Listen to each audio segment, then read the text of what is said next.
وہ جن کے پاس طاقت ہے وہ خاموش ہیں، اور وہ جو بول رہے ہیں شاید ان کے پاس طاقت نہیں ہے۔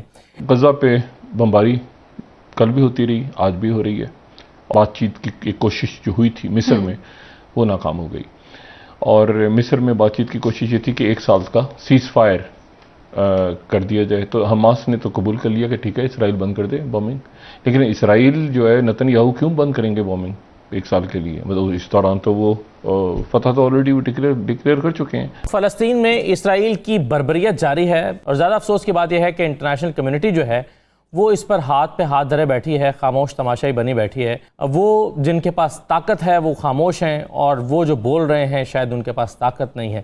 یہ جو مسلم ممالک جو تھوڑی بہت طاقت آواز اٹھانے کے رکھتے بھی ہیں، وہ کیا اپنی معاشی مفادات کی وجہ سے خاموش؟ بنیادی طور پر معاشی غلامی ہوتی ہے۔ جب آپ کے حکمران طبقات کہاں پیسے رکھتے ہیں؟ اس وقت جو انٹرنیشنل فائنانشل اسٹیبلشمنٹ ہے وہ تو مینلی یہودیوں کے ہاتھ میں ہے، تو یہ تو، اور یہ وہاں جا کے لابینگ کرتے ہیں کہ یار سن دوبارہ اقتدار لے آؤ۔ Look at them where they fail us, اور یہ سارے شور مچاتے ہیں۔ اور ایون ترکی کے جو ہیں ان 1949 کے مجھے سے بہتر ڈاکٹر صاحب بتائیں گے کہ ان کے کتنے ریلیشنز ہیں، اور آپ اپنی پبلک کو یہ بیچتے ہیں۔ سوال کیا ہے؟ آج چائنا جو اٹھا ہے، ابھی تھوڑی دیر پہلے میری ارشاد عارف صاحب نے مجھے انلائٹن کر رہے تھے کہ یہ ہم کووڈ سے کیسے بچے، کون سے ملک بچے؟ یہ جو جمہوریت کا ناٹک لگا رکھا ہے، جو کہ جمہوریت نہیں ہے، ہم جمہوریت کے خلاف نہیں ہیں۔ جمہوریت کا مطلب ہے کہ اپنی آبادیوں کو لوٹو اور جا کے یہودیوں کے جو بینک ہے وہاں پیسے رکھو، اور ہم غلام ہیں۔ ایک ایک ٹرینچ کے لیے ہم جوتیاں گھساتے پھرتے ہیں، اور ہمیں حفیظ شیخ بتاتا ہے کہ ہم بڑی ریسپانسیبل نیشن ہیں۔ ساری 22 کروڑ لوگ اکٹھے کرتے ہیں پیسہ، اور وہ مین وہ اٹھا کے لے جاتے ہیں، باقی یہاں کے آئی پی پیز اور دوسرے کھا جاتے ہیں، اور پھر آپ کیسے بڑی قوم بن سکتے ہیں؟ آج چائنا ہے، چائنا میں I do not support the dictatorship, بلکہ اسٹالنزم ہے وہاں پہ، سوشلزم تو ہے ہی نہیں، وہ کہیں آیا ہی نہیں آج تک۔ مگر پھر بھی اسٹیٹ سیکٹر جہاں پہ تھا، جائے نا، جب ہانگ کانگ میں برطانیہ نے جمہوری ڈرامہ اور شوشہ شروع کیا تھا کہ نہیں ہم واپس 90s میں، اس نے کہا تھا میں آدھے گھنٹے میں آپ کے اوپر ہی کر لوں گا۔ لہٰذا بیکاریوں کی کوئی اوقات نہیں ہوتی، اور ہمیں اچھا دیکھیں قوم کو بیکاری بنا دی ہے ہر کانٹیننٹ میں ان کی، اور یہ سب سے بڑا جمہوری حق جو ہے وہ پلنڈر کا ہے۔ تو جب آپ کی ریاستیں کھوکھری ہوں گی تو ہم بے آسرا، ہمیں لوگ ماریں گے، ہم کیا کر سکتے ہیں؟ روئیں گے یہاں بیٹھ کے، پیٹیں گے یہاں بیٹھ کے۔ تو جب تک آپ یہ یوک جو ہے، یہ جو آپ نے غلامی کا توق ہے آئی ایم ایف اور ورلڈ بینک کا، یہاں 60s میں یہ ڈھونڈتے پھرتے تھے کہ یار قرضہ لاؤ ساڑھے کو، تو یہ، اور یہ کون ہے؟ یہ سارے عوام کے پاس آتا ہے کوئی؟ اسحاق ڈار وہاں پہ لابینگ کر رہا ہے، ہمیں ڈر ہوتا ہے یار کوئی فلاں ملک کا بادشاہ یہ نہ کہہ دے کہ ان کو حکومت دے دو، یہ تو اوقات ہے ہماری۔ تو ہم کیسے پاؤں پہ کھڑے ہو سکتے ہیں؟ معاشی آزادی سے، انٹرنیشنل فائنینشیل سسٹم سے بغاوت کر کے، سود کو ختم کر کے، اور سودی معیشت سے بغاوت کر کے، ہم جو ملکوں نے کیا ہے، چائنا آپ کے سامنے ہے، جن کی لیفٹ کی بیک گراؤنڈ تھی، جہاں اسٹیٹ کا زیادہ انٹرونشن تھی معیشت میں، ان کو دیکھیں وہ کورونا سے بھی بچے، ان کی معیشتیں بھی ہم سے بہتر ہیں۔ تو میرے خیال میں وی شوڈ، جو روٹ کاز ہے ہماری ذلت کی، ہمیں اس پہ بحث کرنی چاہیے اور سوچنا چاہیے، اور ہمارے انٹیلیجنس شیئر کو بھی سوچنا۔ سر یہ بتائیے کہ ایک وہ جسے ہم مسلم امہ کہتے ہیں، وہ بے بس ہے یا بے حس ہے؟ مسلم امہ میرے خیال میں ایز اے امہ ایگزسٹ نہیں کرتی۔ ہم سب لوگ حج کے وقت تو اکٹھے ہو جاتے ہیں، اس کے علاوہ تمام تر حکومتوں کے اپنے پولیٹیکل عزائم، اپنے جغرافیائی عزائم، اپنے جیو اسٹریٹجک عزائم اور جیو پولیٹیکل عزائم، اپنے ٹریڈ کے جو مقاصد ہیں وہ سب تقسیم ہیں۔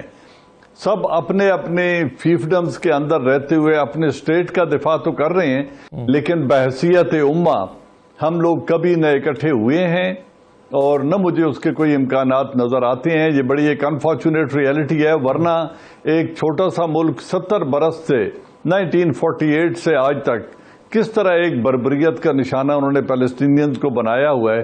جو کچھ ہو رہا ہے یہ پوری دنیا دیکھ رہی ہے، یہ اسرائیل نہیں کر رہا، یہ امریکہ کر رہا ہے، اسرائیل کر رہا ہے، اور پورا ویسٹ ان کے ساتھ کھڑا ہے، جبکہ مسلم امہ آپس میں ڈیوائیڈڈ ہے۔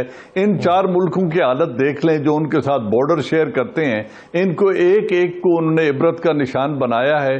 ایجپٹ کی حالت دیکھ لیں، سیریا کی حالت دیکھ لیں، عراق کی حالت دیکھ لیں، جارڈن کی حالت دیکھ لیں، تو اور ایران کے اوپر جس طرح کی سینکشنز اور جو کچھ لگا ہوا ہے، تو مسلم امہ کو تو انہوں نے معمر قذافی، صدام حسین، ان کو ایک ایک کر کے اس طرح پامال کیا ہے کہ باقی سب بیٹھے تماشا دیکھتے رہے ہیں، اور انفارچونیٹلی خدا کرے میں غلط ثابت ہوں، مجھے تاریخ غلط ثابت کرے، ایک ایک کر کے نشانہ بنتے رہیں گے۔ مجھے نہیں لگتا کہ کبھی یہ مشترکہ جہاد کا اعلان ان کے خلاف کر سکتے ہیں اور جہاد جیسا وار ویج کر سکتے ہیں اگینسٹ اسرائیل۔